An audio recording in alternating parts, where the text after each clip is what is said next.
وناس رمضان مبارك مدن وزير مدن التريال بعض الصحافة والسلامي السلام عليكم ورحمة الله وبركاته وحن جعلنا عنو إنان كهلو وحن جعلنا عنو إنان كهلو أما وربحين كوبان إذا كسيو حولها أمان فيو حسلنتا مقالة مقدشو وعن رباين أن هاد عليو دمان ciidamada isku dhafka ah ee ka kala socdaan nabadgelyada booliiska iyo militariga ee maalmihii la soo dhaafay howlaha istabajooga ee amni sugista ka hay magaalada Muqdisho kuwaas oo guulo waaweyn laga soo hooyay runtiina shacabku ku nastay waxaan jeclaan lahaa inaan qof iyo guud ahaanba aan u mahad celiyo waxaan kaloo jeclaan lahaa inaan shacabka Soomaaliyeed guud ahaan iyo gaar ahaan kuwa degan magaalada Muqdisho ee howlaha socda ka qayb qaatay gacan ka geystay u dul qaatay ayagana waa mahadsan yihiin waxaan jeclaan lahaa in aan idin sheego haddii aad tihiin shacabka in dawladdiina iyo ciidamadiinu ay midaysan yihiin una taagan yihiin howlihii loo igmaday oo ah in ay sugaan ammaankiin oo ay cabsida ay idinka ilaaliyaan oo magaalada Muqdisho muddo dheer daruufo adag ayay soo martay meel kawaan ah oo dadka lagu waxyeeleeyo oo lagu dilo oo maalin kasta iyo saacad kastaba dhiig qof muwaadin oo Soomaaliyeed oo dambiile ah oo aan wax uu galabsada la arko oo ku qabtay waxaan rabnaa meel raxmadeed oo nabadeed oo Soomaalidu ay ku faantaysan ka faanan inay noqoto wajiga ay leedahay inaan ka bedelno waxaan rabnaa magaalo nolol iyo nabad ay ka jirto inay noqoto taas waxay u baahan tahay marka arrin loo dhan yahay oo laga wada shaqeynaayo oo dawladda خاصة عيدن كهولن هولها أمانك جعان لجا سيو لو دول قاتو هدي إلهي هذا مركب وحرف ربع أنا شغال عن قوانا إنه شغال نيسا معهن شغال بوليس معهن شغال ملتري معهن هو شغال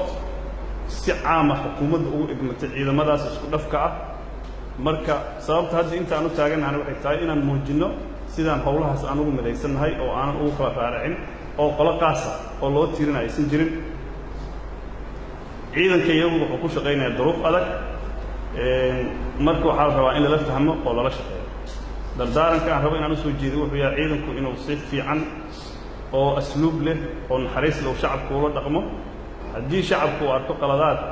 iyo gafaf iyo waxyaabaha hadda aanan loo baahnayn annaguna waxaan ballan qaadaynaa sida ugu dhaqsiyaha badan inaan saxno Rome was not built one day ama arrinkan hal maalin lagu masaxi karo hana loo dul qaato waxaan rabnaa oo kale ciidamada howl ay ku jiraan hawshaasna howl laga gorgortamaayo ama qof loogu turaayo ama qof hadda loogu dilayo ma ahan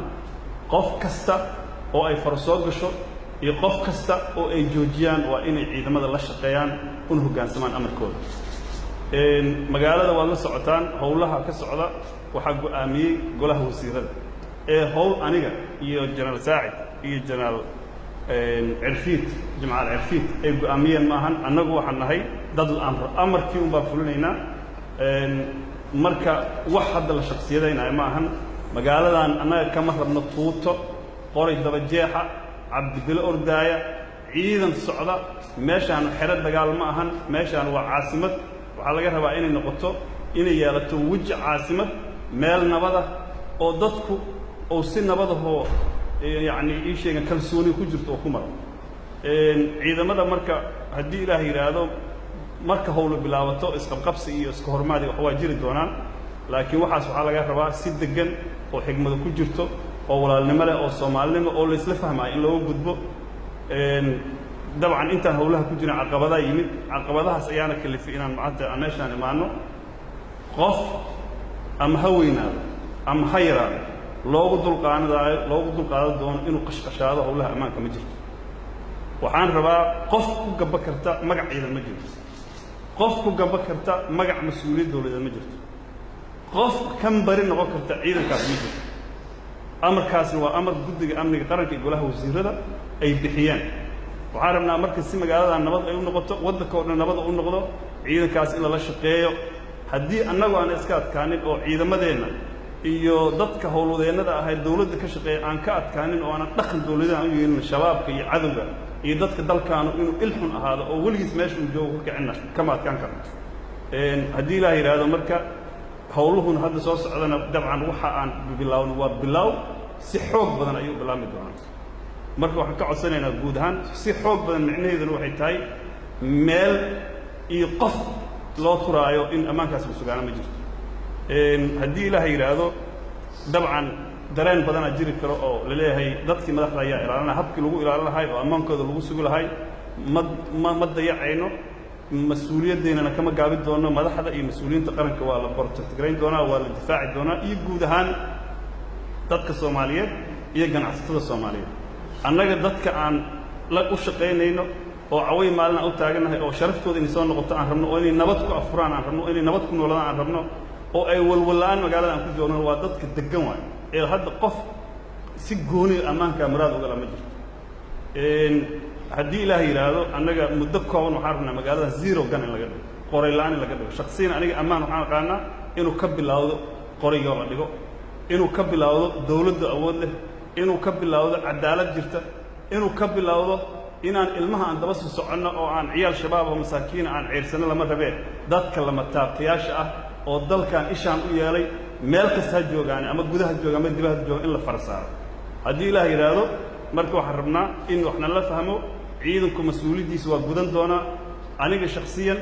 nin u turaaya shaqada lay diray inaan qof aan u hortaaga ma jirto dad badan aa soo qabyaaladaynaya hawsha dad badan aa weji kala yeelanaya annaga shabaab iyo shabaab eke dawlad diida waa la diriraynaa haddii ilaah yidhaahdo waxaan rabnaa magaaladan labadii maalmoodoo lasoo dhaafay nabadda iyo naruuraha laga helay inay sii xoogaado inay soomaaliya dhan ku fido waxaan rabnaa cadowga inuu kufsado ma rabna asagana ka adkaa rabna waana mahadsantiin assalamu calaykum waraxmatullahi wabarakatu